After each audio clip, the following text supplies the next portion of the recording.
everybody, welcome back to my channel. It's Desiree again.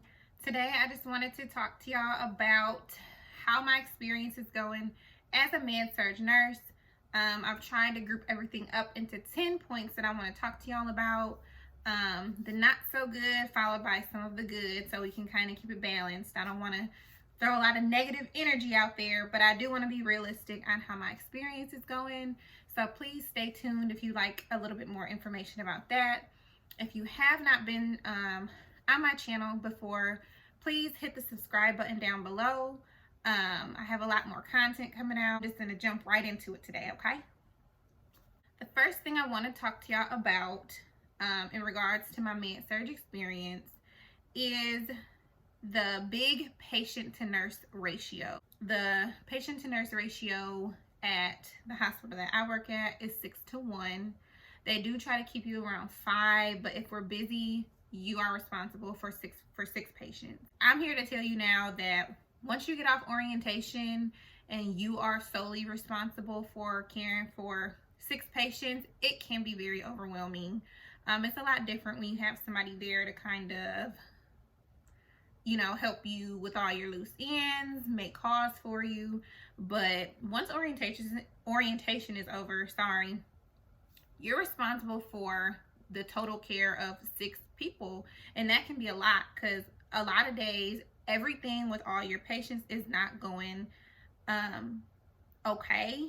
There's complications that come up, so learning how to deal with that and, you know, be on top of that and make, you know, critical decisions regarding one patient, and then still finding the time to care for who you are still responsible for a whole nother 4 patients can be a little overwhelming. So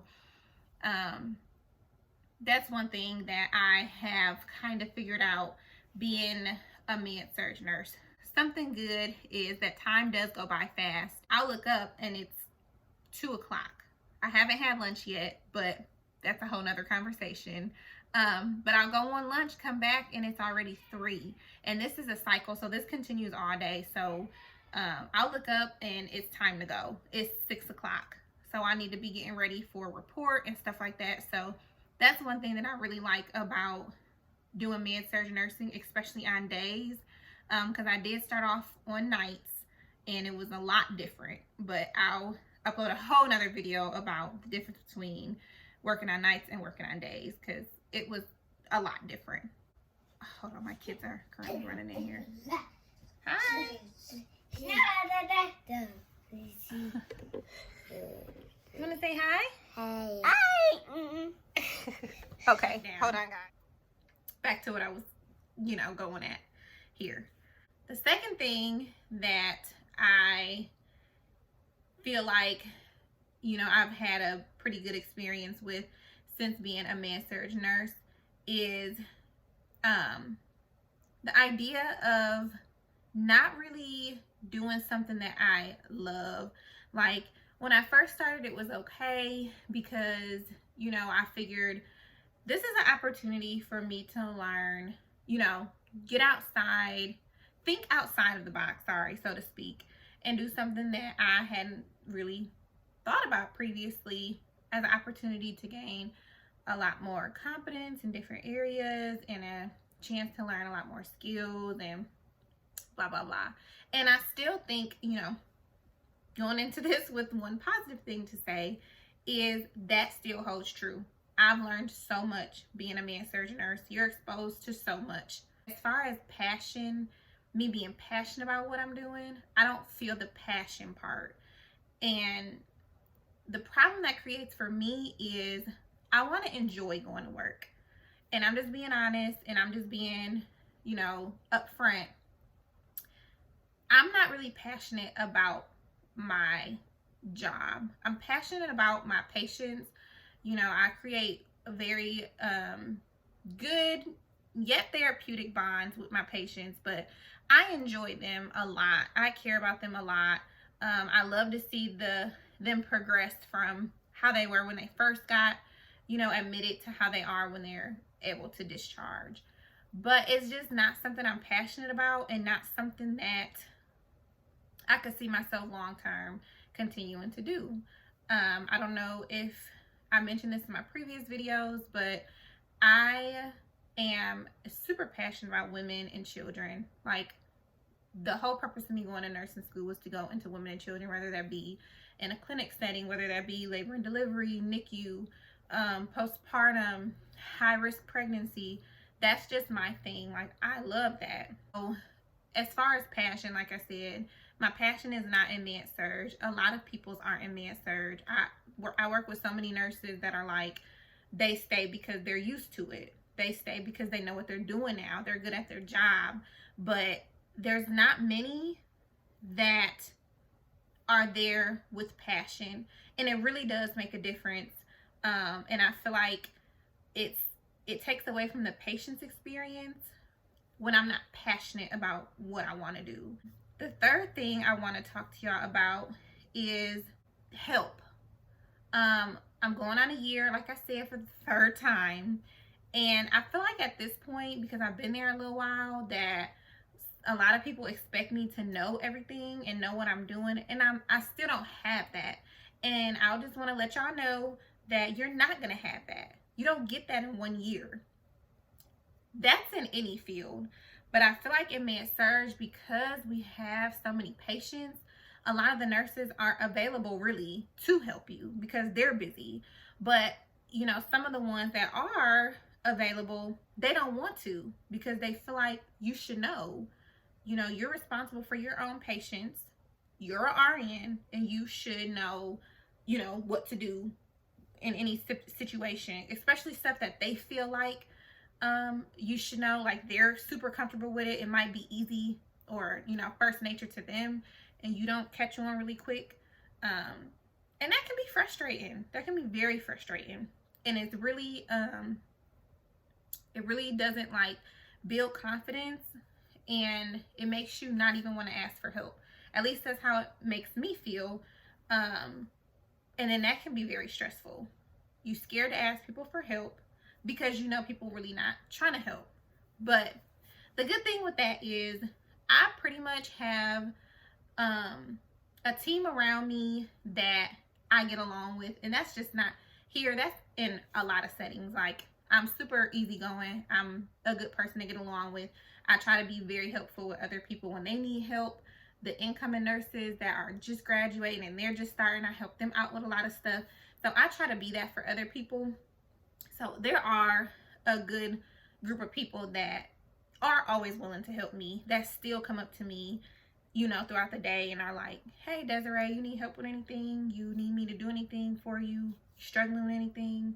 And I'll tell them yeah, or I'll tell them no. And a lot of times it is no, but sometimes it is yes. So I can say that there is a core group of co-workers that I work with, that I've created a bond with, that are willing to help. So that's all good and dandy. But the days that they aren't there, that is something that I really do struggle with, and that really stresses me out. Because like I said, med-surg is not cut and dry. You're not getting the same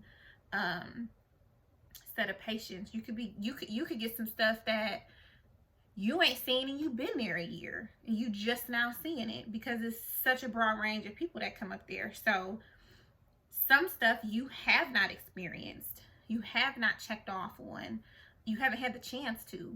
So again, very stressful when you're trying to manage 6 patients and one starts going downhill, or there's stuff set up that you're not really familiar with or comfortable with, and you have to lean on other people for help, and they're too busy or they're not willing to help. That kind of goes into the fourth thing that I wanted to talk about that I've experienced. Prioritizing care of 6 patients is very tough. The big thing for me is I fall behind, and that's stressful because at our job you get kind of like a report card. It's like a soft copy. Like, you're not gonna lose your job over it, but you want your percentages to be up, like your percentage that your meds are passed on time, that you're documenting on time, different stuff like that.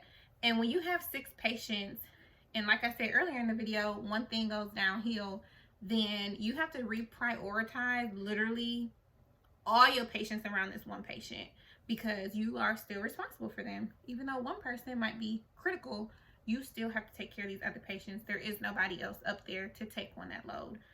So with that though, it does help build skill.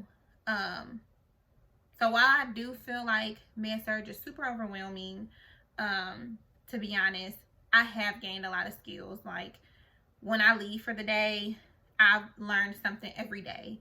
And I feel like that can be carried into any specialty I go into, especially knowing that a lot of the other settings that I do plan on going into don't have as high of a nurse-patient ratio.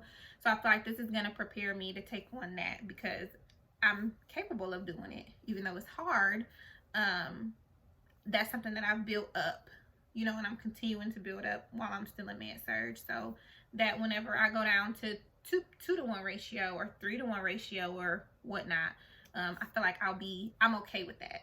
Another thing I wanted to talk to y'all about that I've experienced are the relationships with your, I don't know what y'all call them, where y'all at, patient care tech, nurse assistant, whoever is there to assist you to take care of the patient. They're kind of responsible for like vitals. They'll do blood sugars. They'll do daily care tasks, like if a patient needs a bath, if a patient needs help to the bathroom, different things like that. They'll do runs for you, like if you need blood to run a transfusion, they'll go down and get that. If you have labs that need to go down, like a urine specimen or something, a lot of times they'll take that. They're just really great. It's a really great person to have a good relationship with, because when you don't, or you get in a situation where you're with somebody who doesn't like to do their job, so to speak, then it really makes the day very hectic and very stressful. And I have techs that don't do nothing. I'll ask them, you know, to take a lab down and they won't do it. They'll say they're busy, or they just straight up will just don't do it. Like they won't come up with an excuse. They just won't never do it. So that again can be very stressful. And at the end of the day, as the nurse, you're responsible for the patient. So I can't get into it with a grown adult about what your job is. So if I'm, you know, partnered with somebody who's not doing their job for that day, that's a lot on me, because I'm taking on, you know, the responsibilities that I have and also the responsibilities that they carry, you know, so that stresses me out. And I run into that probably once a week, to be honest. So that's the thing you need to think about with med-surg. When you have 6 patients and you don't have a good team available, and right now I'm talking about techs, but I just told y'all earlier about even other nurses as resources. When it's toxic or it's not therapeutic and people are not doing a job, or people aren't willing to help out, it makes stuff very stressful. Positive thing about that I want to kind of throw out there though is I'm learning to delegate better. When I first came in and I would have this experience, I would kind of just take it up under the chin and I wouldn't say nothing about it, and that's just my day with shit. But now I'm learning to, like, I'm really not asking. I'm kind of just gonna tell you, I need you to take this lab downstairs and it needs to go down now. You don't have to do it. You grown. We both have, you know, we both know what our job is, but I'm not afraid now to take it even one step further and go talk to my supervisor about that, because that's not something that I can continue to do and work effectively. You know what I'm saying? Like I said, we all grown. We all need to do, you know, whatever our job requires that we do. When a doctor asks me to do something, I don't have the freedom to just be like, I'll do it when I feel like it. No, I need to do it now. They're asking me for a reason, and I need to do it now. Like, that's part of having a good, healthy team and working to promote patient outcomes. So the last thing I want to talk to y'all about before I wrap this video up, because we're running it right now. I try to keep them short so y'all can get as much information as quick as possible. And I might try to cut this down a little bit too. Communicating with doctors. On the med-surg floor, you're communicating with infectious disease, kidney doctors, a broad range of doctors. There's still, you never know all of them because you communicate with so many, because people are in there for so much stuff. So versus like in a clinic where you learn your doctor, you know what to expect out of them, or in like an OB setting where it's only so many OBs, you know what I'm saying? You get to figuring out how to communicate with each one of them effectively. In med-surg, you don't, because you work with so many doctors, so many different personalities. Some of them want more information than others. So when you're calling about a patient, some of them can be really toxic, even when you're communicating kind of like, okay, I don't really care about all that, what you really calling for, type of thing. Again, because you have so much stuff that you deal with, you're not used to one particular doctor and their personality and the stuff that they expect or the stuff that they don't really care about. So that can be stressful, communicating with doctors. And that's one thing that I'm still, again, kind of learning to deal with, and gotta learn how to keep my mouth shut a lot of times, because I'm real outspoken for real, and I'm quick to kind of like take offense and kind of just like, you know, I'm just calling, these are the facts of the situation, and we need some mutual respect, or, you know, we're not going to be able to be on a team together. But every time that's not necessarily, you know, needed. Again, it could just be a personality thing. A lot of the doctors are really good at what they do, but they just lack communication skills. So you still need to learn like what's an appropriate way for you to communicate with them. Even if they aren't the most personable people, you need to figure out ways to communicate with them, because it's not about you, it's about the patient. You still have to communicate that information. So that's how my year is going in med-surg, and that's some stuff you can kind of expect to deal with going into med-surg.